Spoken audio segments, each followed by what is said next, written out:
माननीय सदस्यगण, मैं 18वें लोकसभा के सभी नवनिर्वाचित सदस्यों को बहुत बहुत बधाई और शुभकामनाएं देती हूँ। आप सभी यहाँ देश के मतदाताओं का विश्वास जीतकर आए हैं। देश सेवा और जन सेवा का ये सौभाग्य बहुत कम लोगों को मिलता है। मुझे पूरा विश्वास है आप राष्ट्र प्रथम की भावना के साथ अपना दायित्व निभाएंगे, 140 करोड़ देशवासियों की आकांक्षाओं की पूर्ति का माध्यम बनेंगे। मैं श्री ओम बिरला जी को लोकसभा के अध्यक्ष की गौरवपूर्ण भूमिका के निर्वहन के लिए शुभकामनाएं देती हूँ। उनके पास सार्वजनिक जीवन का बहुत व्यापक अनुभव है। मुझे विश्वास है कि वे लोकतांत्रिक परंपराओं को अपने कौशल से नई ऊंचाई से देने में सफल होंगे। माननीय सदस्यगण, मैं आज कोटि कोटि देशवासियों को की तरफ से भारत के चुनाव आयोग का भी आभार व्यक्त करती हूँ। ये दुनिया का सबसे बड़ा चुनाव था। करीब 64 करोड़ मतदाताओं ने उत्साह और उमंग के साथ अपना कर्तव्य निभाया है। इस बार भी महिलाओं ने बढ़ चढ़कर मतदान में हिस्सा लिया है। इस चुनाव की बहुत सुखद तस्वीर जम्मू कश्मीर में भी सामने आए हैं। कश्मीर घाटी में वोटिंग के अनेक दशकों के रिकॉर्ड टूटे हैं। बीते 4 दशकों में कश्मीर में हमने बंद और हड़ताल के बीच कम मतदान का दौर ही देखा था। भारत के दुश्मन इसको वैश्विक मंचों पर जम्मू कश्मीर की राय के रूप में दुष्प्रचारित करते रहे, लेकिन इस बार कश्मीर घाटी ने देश और दुनिया में ऐसे हार ताकत को करारा जवाब दिया है। पहली बार इस लोकसभा चुनाव में घर पर जाकर भी मतदान कराया गया है। मैं लोकसभा चुनाव से जुड़ी हर कर्मी को सराहना करती हूं और अभिनंदन करती हूं। माननीय सदस्यगण, 2024 के लोकसभा चुनाव की चर्चा आज पूरी दुनिया में हो रही है। दुनिया देख रही है कि भारत के लोगों में लगातार तीसरी बार स्थिर और स्पष्ट बहुमत की सरकार बनाई है।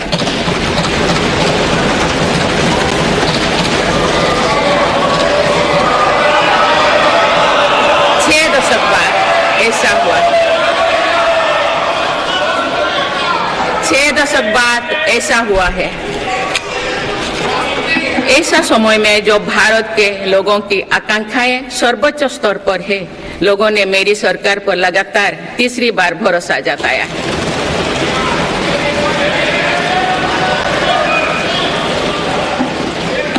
भारत के लोगों को ये पूर्ण विश्वास है कि उनकी आकांक्षाएं सिर्फ मेरी सरकार ही पूरा कर सकती है।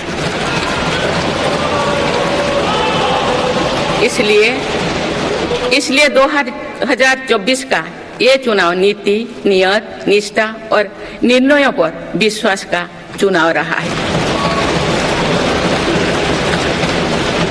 मजबूत और निर्णायक सरकार में विश्वास, सुशासन, स्थिरता और निरंतरता में विश्वास, ईमानदारी और कड़ी मेहनत में विश्वास, सुरक्षा और समृद्धि में विश्वास,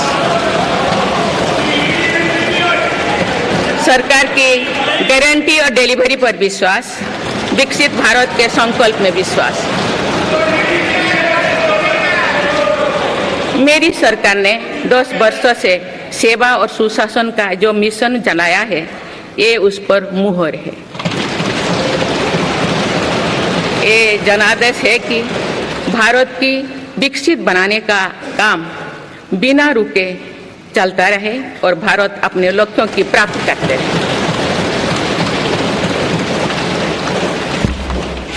माननीय सदस्यगण, 18वीं लोकसभा कई मायनों में एक ऐतिहासिक लोकसभा है। ये लोकसभा अमृतकाल के शुरुआती वर्षों में गठित हुई है। ये लोकसभा देश के संविधान को अपनाने के 75वें वर्षों की भी साक्षी बनेगी। मुझे विश्वास है कि इस लोकसभा में जन कल्याण के फसलों का नवीन अध्याय लिखा जाएगा।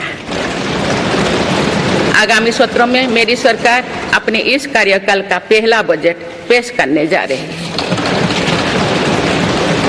ये बजट सरकार की दूरगामी नीतियों और फ्यूचरिस्टिक विजन का एक प्रभावी दस्तावेज होगा। इस बजट में बड़े आर्थिक और सामाजिक निर्णयों के साथ ही अनेक ऐतिहासिक कदम भी देखने को मिलेंगे। भारत के तेज विकास की जन आकांक्षाओं का पूरा करने के लिए रिफॉर्म्स की गति अब और तेज की जाएगी। मेरी सरकार का मत है कि दुनिया भर में निवेशकों को आकर्षित करने के लिए राज्यों में स्वस्थ स्पर्धा हो। यही कॉम्पिटिटिव कोऑपरेटिव फेडरलिज्म की सच्ची स्पिरिट है। राज्यों के विकास से देश का विकास, इसी भावना के साथ हम आगे बढ़ते रहेंगे। माननीय सदस्यगण, रिफॉर्म, परफॉर्म और ट्रांसफॉर्म के संकल्प ने आज भारत को दुनिया की सबसे तेजी से बढ़ने वाली अर्थव्यवस्था बना दिया है। 10 साल में भारत 11वें नंबर की अर्थव्यवस्था से ऊपर उठकर 5वें नंबर पर पहुंचा है। साल 2021 से लेकर साल 2024 के बीच भारत में औसतन 8% की रफ्तार से विकास किया है और ये ग्रोथ सामान्य समय में नहीं हुई है। बीती वर्षों में हमने 100 साल की सबसे बड़ी आपात देखी। वैश्विक महामारी के कालखंड और विश्व के अलग अलग कोने में चल रही संघर्षों के बावजूद भारत ने ये विकास दर हासिल की है। ये बीते 10 साल के रिफॉर्म्स और राष्ट्रहित में के लिए किए गए फैसला के कारण संभव है।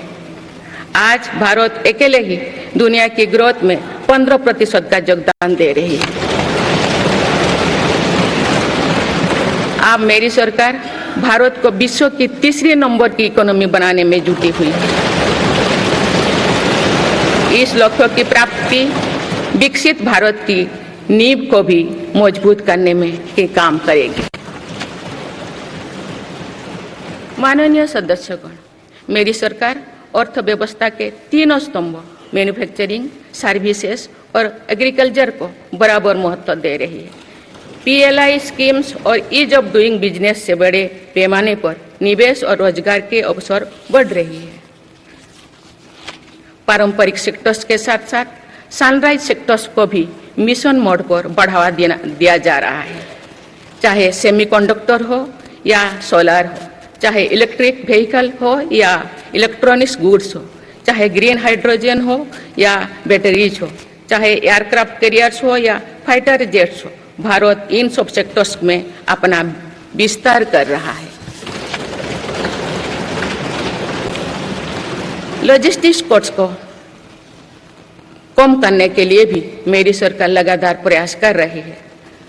सरकार सर्विस सेक्टर को भी मजबूत करने में जुटे हैं। आज IT से लेकर टूरिज्म तक, हेल्थ से लेकर वेलनेस तक हर सेक्टर में भारत लीडर बन रहा है और इससे बड़ी संख्या में रोजगार और स्वरोजगार के नए मौके बन रहे हैं। माननीय सदस्यगण, पिछले 10 वर्षों में मेरी सरकार द्वारा ग्रामीण अर्थव्यवस्था के हर पहलू पर बहुत जोर दिया गया है। गांव में कृषि आधारित उद्योगों, डेयरी और फिशरीज आधारित उद्योगों का विस्तार किया जा रहा है। इसमें भी सहकारिता को प्राथमिकता दी गई है। सरकार किसानों उत्पाद संघ, FPO और FACTS जैसे सरकारी संगठनों का एक बड़ा नेटवर्क बना रही है। छोटे किसानों की बड़ी समस्या भंडारण से जुड़े होती है, इसलिए मेरी सरकार ने सहकारिता क्षेत्र में दुनिया की सबसे बड़ी भंडारण योजना पर काम शुरू कर चुकी है। किसान अपने छोटे खर्चे पूरे करने के लिए इसके लिए PM किसान सम्मान निधि के तहत उन्हें 3,20,000 करोड़ रुपये से ज्यादा राशि दे सकते हैं। मेरी सरकार के नई कार्यकाल के शुरुआत दिनों से ही किसानों को 20,000 करोड़ रुपया से अधिक की राशि ट्रांसफर की जा चुकी है। सरकार ने खरीफ फसलों के लिए एमएसपी में भी